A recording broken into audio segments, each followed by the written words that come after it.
Il faut les encourager à partir.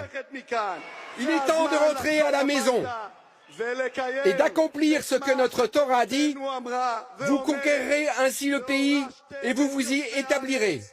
C'est à nous depuis toujours. Itamar Ben-Gvir, le dirigeant de forces juives, vient des cercles kahanistes très extrémistes. Et le mouvement de Kahan n'a en fait qu'un seul vrai agenda, qui est le racisme contre les Arabes. Il croit dans le transfert des Arabes hors d'Israël. Une expulsion de masse. C'est ce qui domine la pensée kahaniste. Meir Kahane a fondé à la fin des années 60 à New York la Ligue de défense juive, une organisation qui prône l'usage de la violence pour lutter contre l'antisémitisme.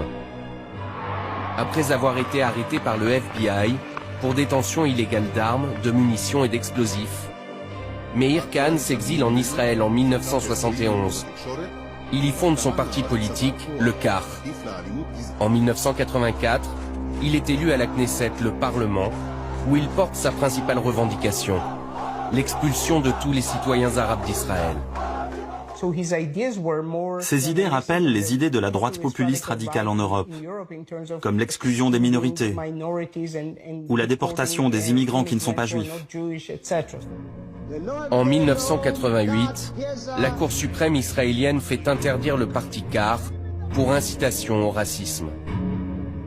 2 ans plus tard, Meir Kahane est tué à New York par un Égyptien naturalisé américain. Ben-Gvir n'a jamais rencontré Meir Kahane. C'est son plus grand regret. Il était trop jeune.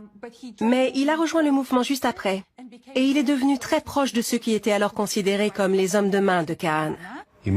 Si vous m'aviez demandé il y a encore 2 ou 3 ans qui était Ben-Gvir, je vous aurais dit c'est l'un de ces fanatiques les plus violents qui veulent expulser les Palestiniens et les tuer.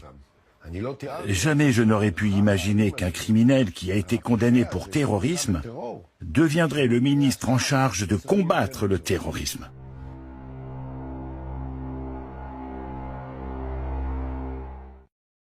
Alors,